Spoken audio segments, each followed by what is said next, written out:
समृद्धि मैया की जय जय श्री राम, जय जय श्री श्याम, हर हर महादेव।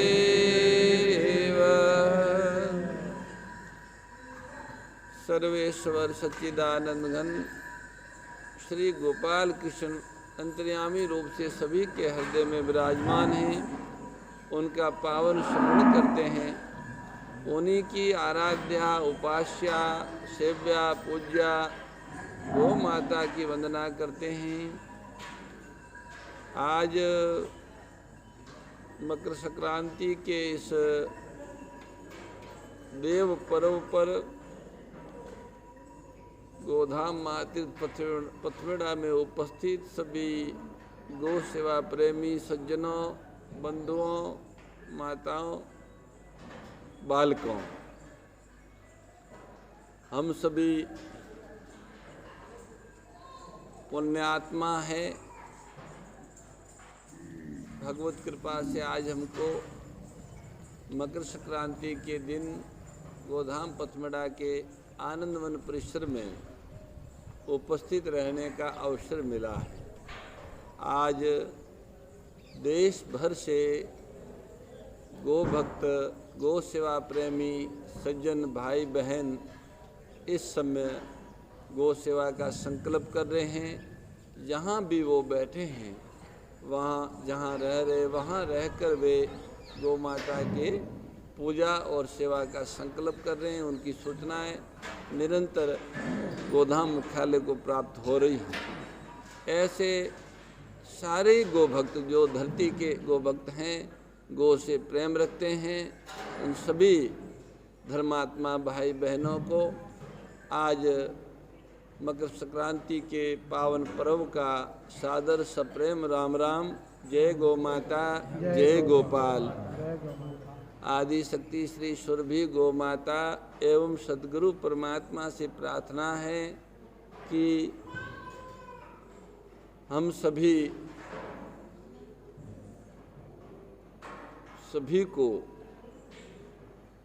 गौ सेवा का सामर्थ्य और परमात्मा के चरणों का प्रेम प्रदान करें, उनकी चरण रति प्रेम प्रदान करें। अधिक गौ सेवा का सामर्थ्य मिलता रहे, अधिक गौ सेवा होती रहे और भगवत प्रेम निरंतर बढ़ता जाए।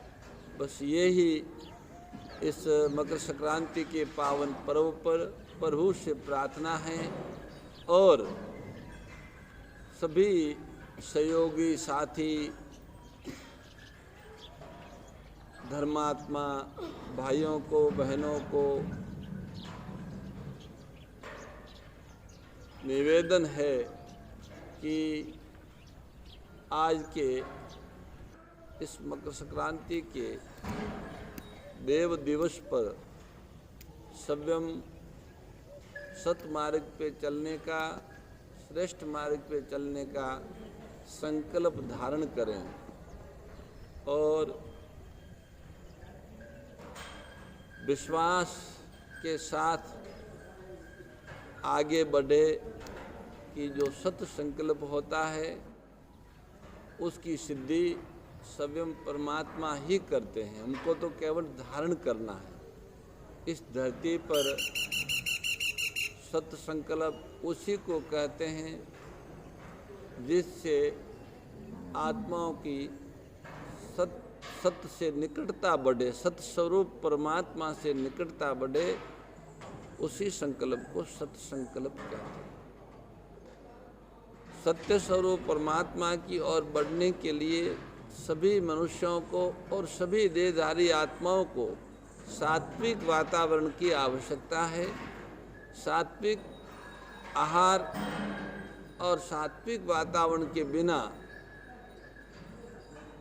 कोई भी सत्संकल्प को धारण नहीं कर सकता। सत्संकल्प की सिद्धि तो बहुत दूर की बात है। इसलिए सात्विक वातावरण निर्मित हो, उस हेतु हम सभी जहाँ है वहाँ रहकर सेवा और स्मरण इन दो साधनों को अपनाएं। सात्विक वातावरण को निर्माण करने के जो प्रमुख साधन है उसमें से दो ये है, एक सेवा की जाए, कुछ कहा न जाए, बताया न जाए, सबका हित हो, ऐसी प्रवृत्ति का नाम ही सेवा है। वैसे तो अलग अलग हित सबके हैं, पर ऐसी प्रवृत्ति हो जिसमें सबका हित हो उसे सर्वहितकारी प्रवृत्ति कहते हैं और वो ही सेवा है। सर्वहितकारी प्रवृत्ति माने जिससे सबका हित हो। गाय की रक्षा से, गाय की वृद्धि से, गौओं की उपस्थिति से सबका हित होगा, सबका मंगल होगा। इसलिए गौ सेवा की प्रवृत्ति ही सर्वहितकारी प्रवृत्ति है। जहाँ हो, जितना हो, जैसे हो, सबको गौ सेवा करनी चाहिए।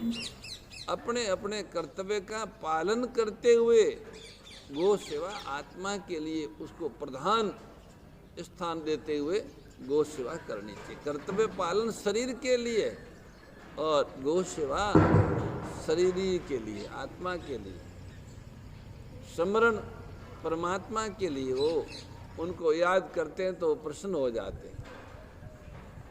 वो हमारे हैं ऐसा करके हम उनको याद करते हैं, बस वो ऐसा ही अपेक्षा रखते हैं हमसे कि ये कम से कम मुझे अपना माने। उनको तो पता है कि ये सब मेरे हैं, पर वो मनुष्यों से विशेष रूप से अपेक्षा रखते हैं कि वो विवेक पूर्वक मुझे अपना माने।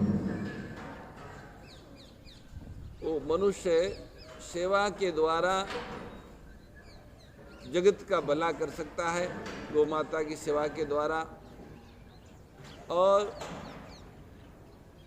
समर्पण के द्वारा, त्याग के द्वारा, स्मरण, ईश्वर के स्मरण के द्वारा, त्याग के द्वारा अपना भला कर सकता है, और ईश्वर के द्वारा, ईश्वर स्मरण के द्वारा ईश्वर का भला कर सकता है। बड़ी विचित्र बात है। मनुष्य में तीनों सामर्थ्य दिया है भगवान ने। भला मानी सुख पहुंचा सकता है जगत को, आत्मा को और परमात्मा को। सेवा के द्वारा जगत को, त्याग के द्वारा आत्मा को, और प्रेम समर्पण के द्वारा परमात्मा को। तो भाइयों, हम सबको सेवा, त्याग और प्रेम का प्रसाद मिले और उसी को अपना के उससे अभिन्न हो जाए। इन्हीं शब्दों के साथ पुनः मकर संक्रांति की पर्व की सबको खूब खूब बधाई। जय गौ माता, जय गोपाल। नारायण नारायण।